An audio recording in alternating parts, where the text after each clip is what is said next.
Наурыздан алдыңда онында бізге жалақы түсу керек еді ғой. Оны 20 числода берді бізге. 50% ғана. Қалған 50% жоқ.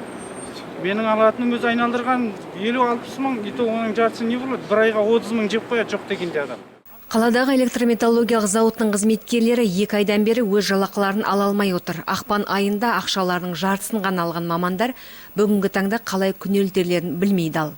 Сейчас вот с февраля месяца мы не получаем заработок. Ақпан айынан жалақы алғанымыз жоқ. Өткен айда ақшамыздың жартысын берген, қалған әлі жоқ. Бізбен бүгінде басшылық байланысқа шықпай отыр. Яғни біз басқарма басшыларымен кездесуге тырысып, олардың алдына кіру үшін жазылғанбызда, мұнымыздан түк шыққан жоқ. Бізге ешкім ештеңе түсіндірмейді. Есепшілерді біз түсінеміз, олар да біз секілді адамдар. Олардың бізге беретін жауаптары бізге жоғарыдан тапсырма түскен жоқ дейді. Оған қоса зейнетақы қорына да ақшамыз түспейді.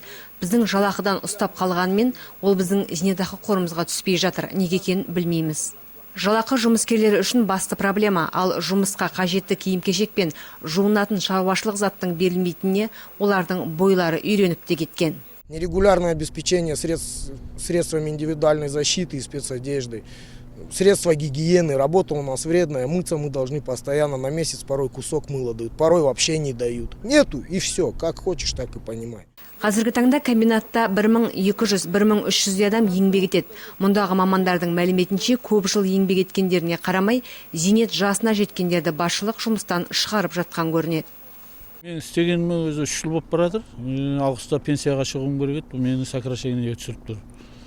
Сол енді мен басқа ондай айтатын нем жоқ. Осы соған не үшін деген білмеймін. Жаңағы қол қойған нәрсемізде экономический жаңағы кризиске байланысты деген сокращение штат деп сөз. Мен сосын енді қаяққа жұмысқа алатынын білмеймін. 4 ай қалды маған. Айттым, бірақ Әділқадыр айтады, біздерге сондай дейді. Біздің басшылыққа кіріп жағдайдың анық-қанығына жетуімізге мүмкіндік болмады. Есік алдындағы күзет ішке кіргізбесе, телефонға жауап берген хатшы қыздар басшылықтың орнында жоқтығын айтты. Ал жұмыскерлер әділдікке енді заң орындарына барып қана жетеміз деп отыр.